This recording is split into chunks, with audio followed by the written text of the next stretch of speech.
She have a very one.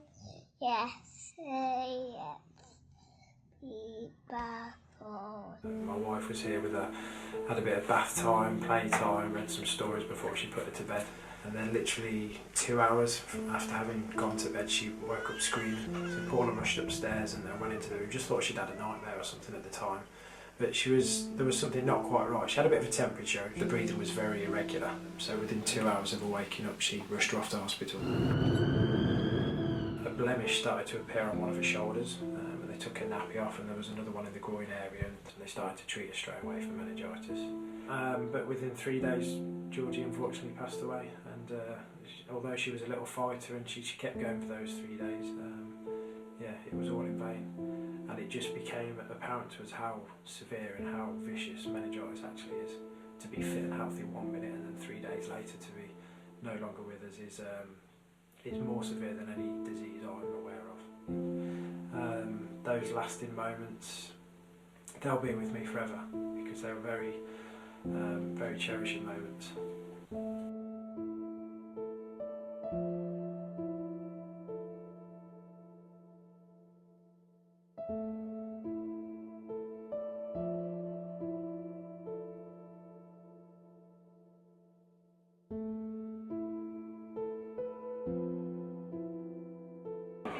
Georgie's tragic story really makes us question if enough is being done to protect our children against one of the most deadly and life-changing diseases of our time.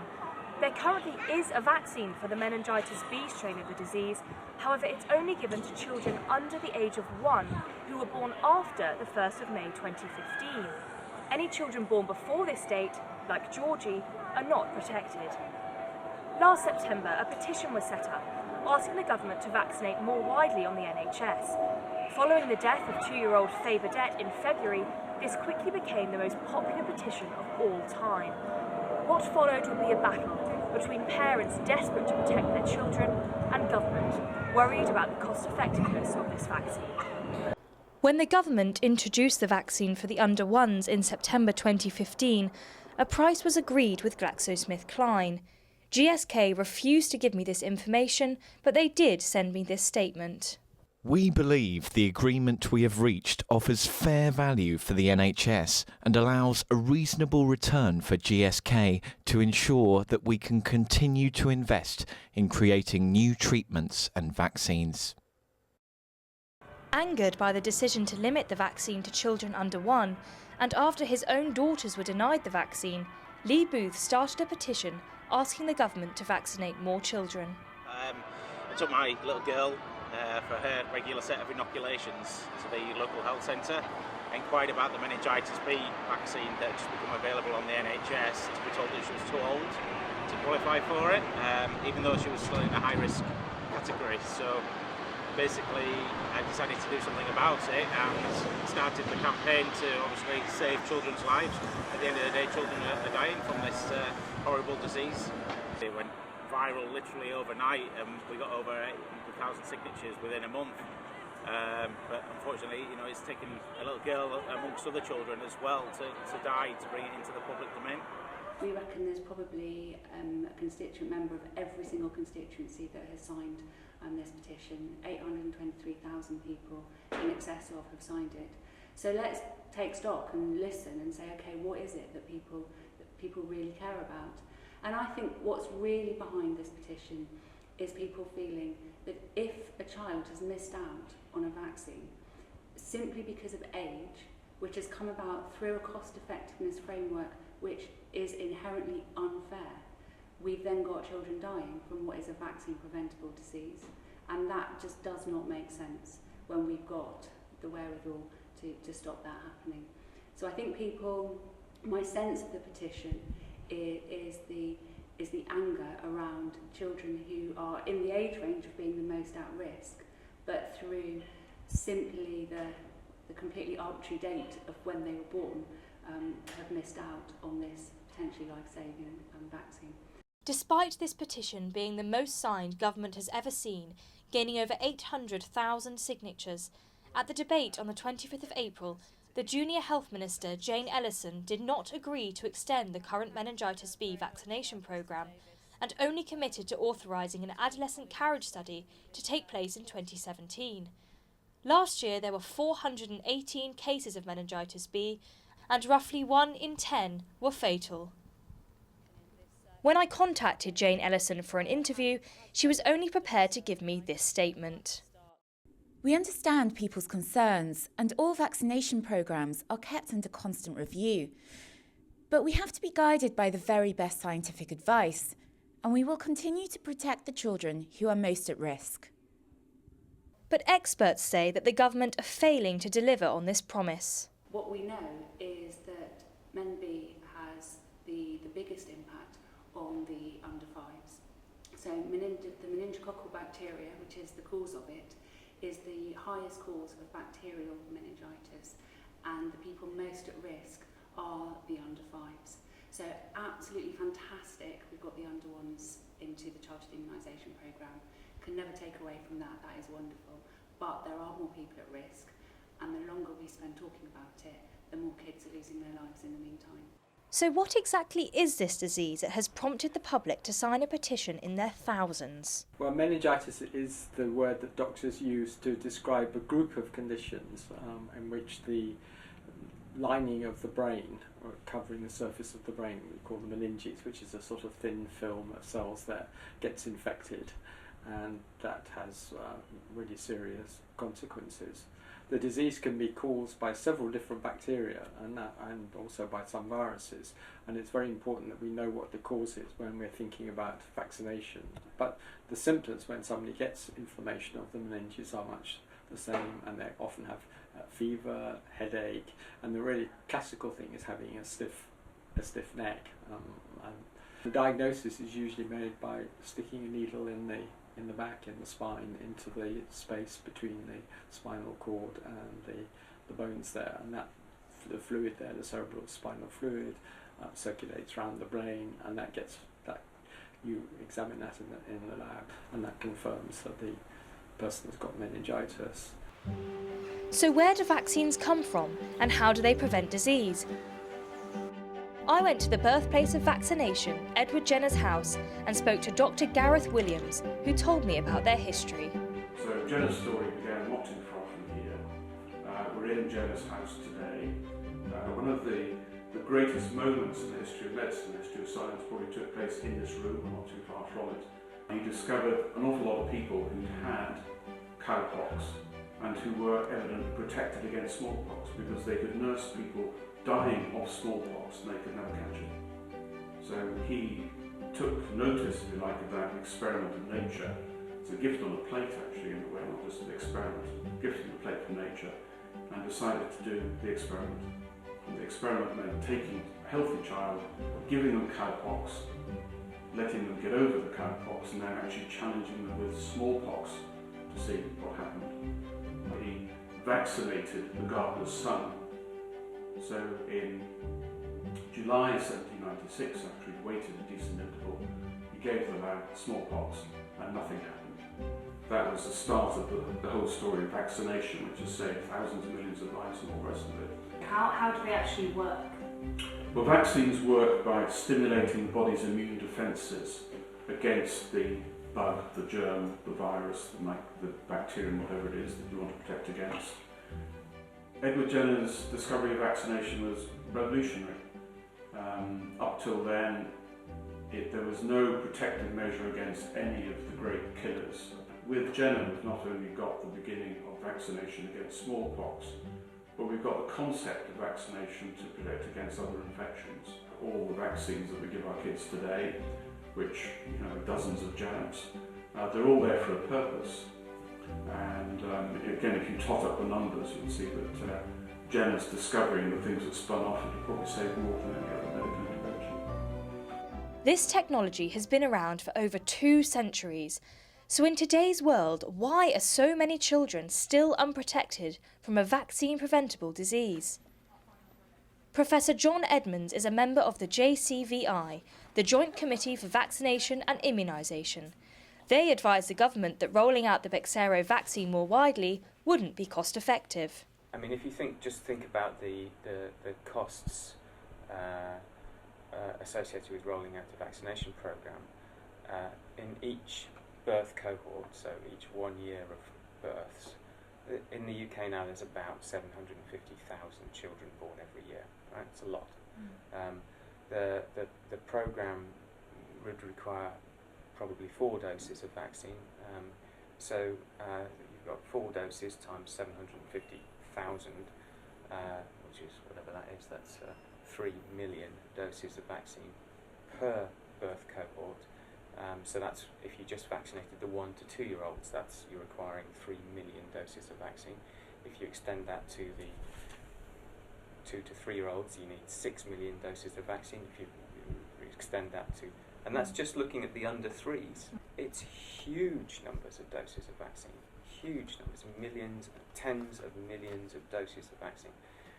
And there's the cost of buying all of that vaccine, even securing it, because there's only one manufacturer. So the cost of buying all of that is enormous. The cost of delivering it, getting GPs to put that vaccine into people's arms, is enormous. So the administration around that and running that, it's huge. So if you think about it, once you start doing even simple back of the envelope calculations, you realise the cost is very large indeed. But the Meningitis Research Foundation have responded to the JCVI's cost effectiveness framework, saying that it doesn't take all costs into account. We think that the JCVI worked really, really hard on getting the best cost effectiveness model they could possibly get. However, the framework that they have to work to, or the rules, if you like, of cost effectiveness, mean that the benefits of vaccination, they tend to kind of top heavily weigh short-term benefits compared to long-term benefits because of this thing that you've called a discount rate. So by applying a discount rate currently of 3.5%, it means that long-term health benefits and long-term costs for the NHS that we're saving by implementing vaccination strategies are not weighted very heavily at all, and they're more firmly concentrated on just short-term gains. And we just really think that if this discount rate was reduced or looked at, then it would be cost-effective to do the immunisation programmes to wider age groups, such as the under 5s. Tommy's mum, Julie, is someone who knows all too well the impact this disease can have on a child's life. And for her, every day is a constant reminder of the long-term devastation meningitis B can cause. My youngest daughter was 9 years old when Tommy had meningococcal, and to take her to an intensive care unit like that, see a little brother completely black, up to 16, 17, lots of different machines and drips. And I mean, I says to her, you can't go see him. But then the doctors advised that they don't think Tommy was going to survive, so they thought she should go, etc. And to think my little girl, 9 years of age, going through that, you know, and basically, I'm not saying bad, but I was there for him because I was lost in my own world. I never come home from the hospital for 12 weeks once. Tommy has to have he has a teacher with him all the time at school, take him to the toilet, help him with his food. Obviously, he can't walk, he can't get about, so he's going to need a wheelchair because they're not allowed to pick him up. He tries to wear his prosthetic limbs, but they're hurting him and he can't wear them. Now I'm looking at a wheelchair for Tommy. We think Tommy should have an electric wheelchair because there's no way he's going to get himself around on a normal wheelchair.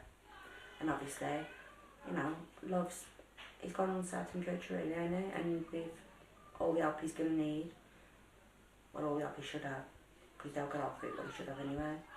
You know, he has to have physio, we have specialist OT, we have a specialist visitor.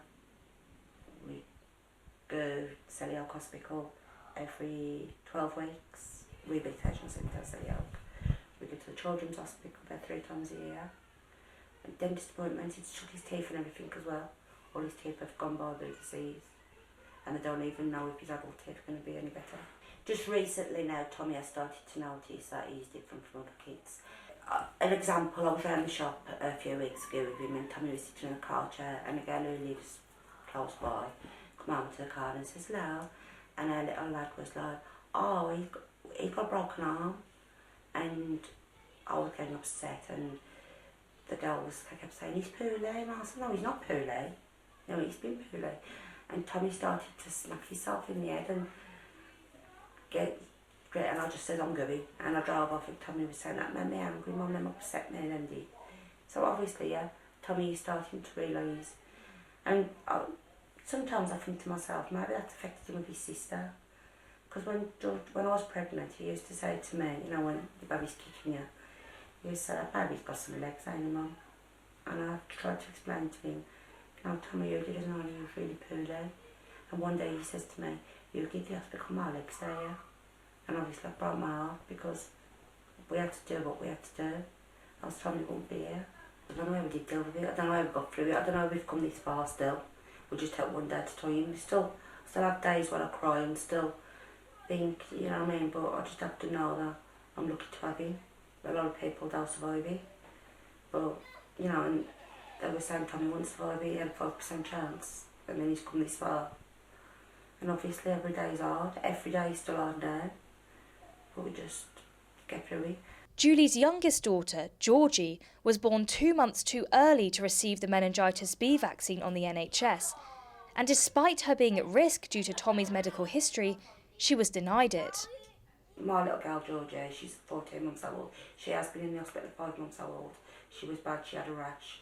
And with what happened to Tommy, they sent her straight into paediatric assessment unit, and there was shoving needles in her, and I just lost the plot, and to be quite honest.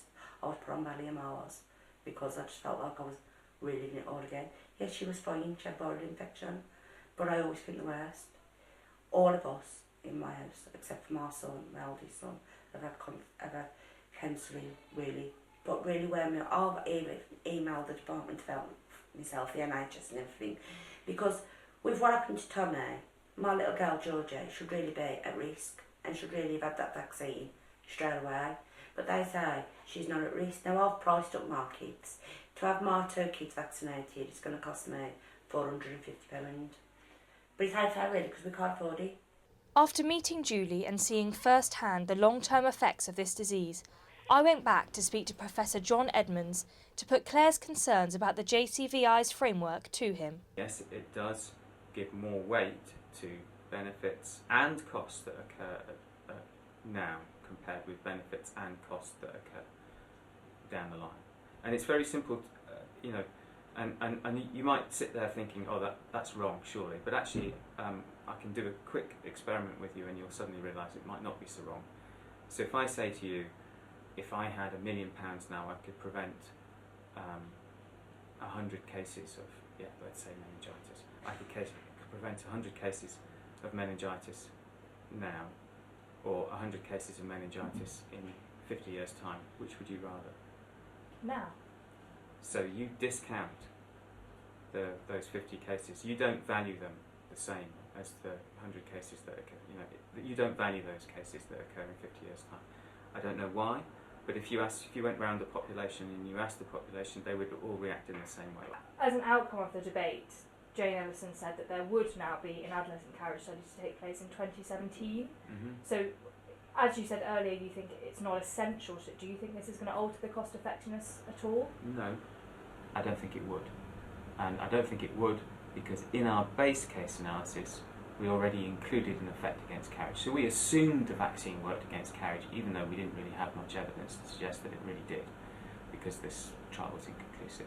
Yeah, I'm trying to find Simon Nadal. But Dr. Simon Nadal told me how important this study could be in the future of controlling meningitis B.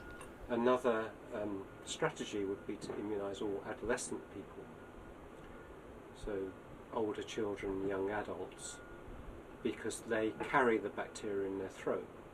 So if you look at, if the disease is spread by carriage, so people who carry the disease are young adults or adolescents, and they spread it to young children who are vulnerable, whereas young adults aren't vulnerable. So one way to eradicate the disease completely would be just to immunise adolescents and stop them carrying the bug, and then they won't be able to spread it to younger children. But the trouble is the evidence of whether this vaccine is effective against preventing carriage hasn't been gathered yet. So one of the things the government said when they wanted to introduce the vaccine is that there should be a study carried out in adolescents to see how effective the vaccine is at preventing carriage. So probably more sense would be to say immunise everyone up to 5 and also do the study that was recommended to be done, which hasn't yet been done, in adolescents to see how effective the vaccine is at preventing carriage of bacteria. The debate's conclusion has left many people feeling confused. The only further action government have committed to is to more research to take place in 2017. They say that rolling out a vaccine simply isn't cost effective. But for the families and survivors, this just isn't doing enough to protect our children.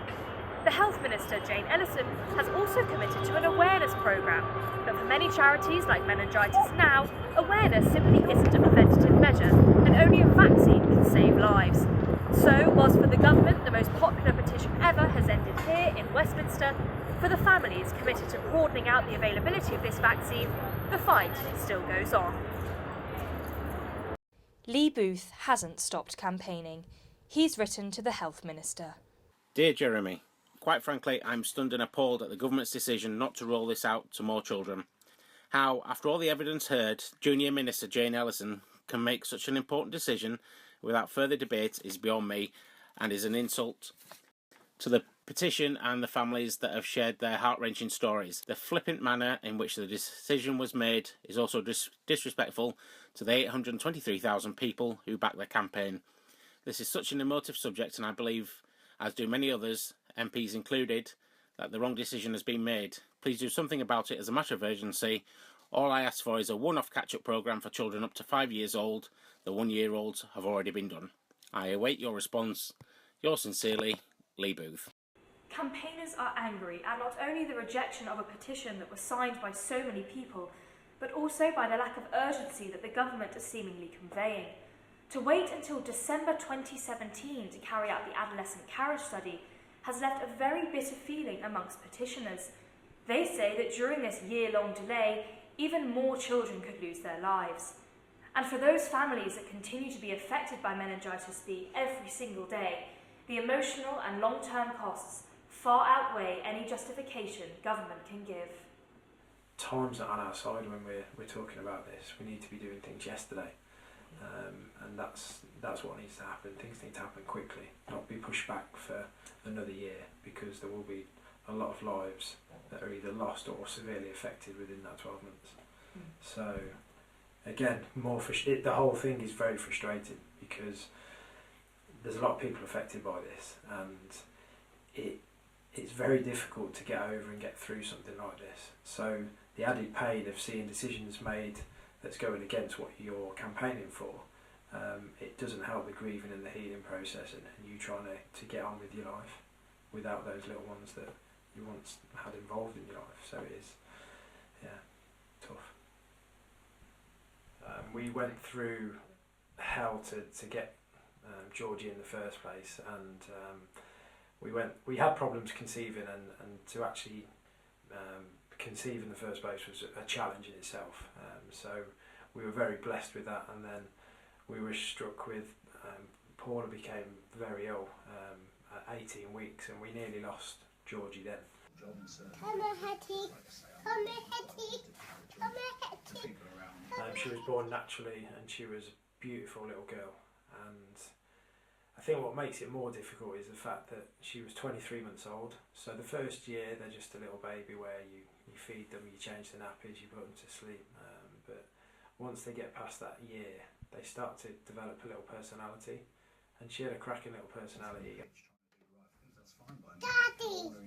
So I think that is the more difficult thing, losing a child, having had that experience in time with her over the last 12 months, seeing that little personality and how she was developing into a beautiful little child, that makes it even more difficult. It's very frustrating now that in this day and age we've got a vaccination that could protect and prevent people from dying, and I don't know how you can put a price on a life. The fact that the government are saying it's not cost effective to roll this vaccination out and protect these children that are already out there living and growing into become fantastic children, teenagers, adults, we're preventing them from doing that because people are out there losing their lives, and to put a price on it's a joke in my eyes, and common sense needs to prevail, and they need to make some decisions that this money that we've got is put towards vaccinations for people that will save their lives. It's as simple as that. They say time's a healer. We'll never forget about Georgie. We think about Georgie every single day. She's always in our thoughts, and we always think about what life would be like if she was still here. Even for the children who survived meningitis B with no apparent damage, the future remains uncertain. I met Aurelie, whose son Matteo contracted meningitis at 4 months old. He's now 5. Well, that night, I think it was, when you were told the next morning that there are very little chances that you will get home with your son one day, it hits you. But we had to keep the smile on our faces because there was the other 2 to look after at home as well. So yeah, it was a life-changing experience. Even though he's made it through, we look at things completely differently now. It's just we take every moment, we enjoy everything, take nothing for granted really.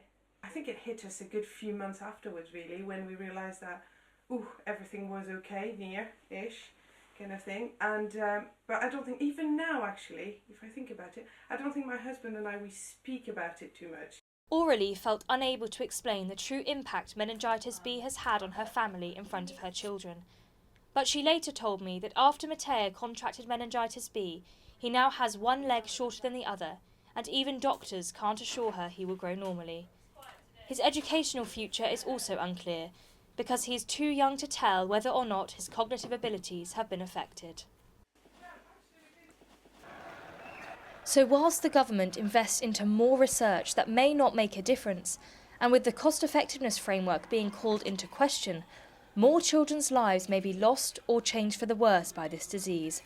And this begs the question, can the government really put a price on a child's life?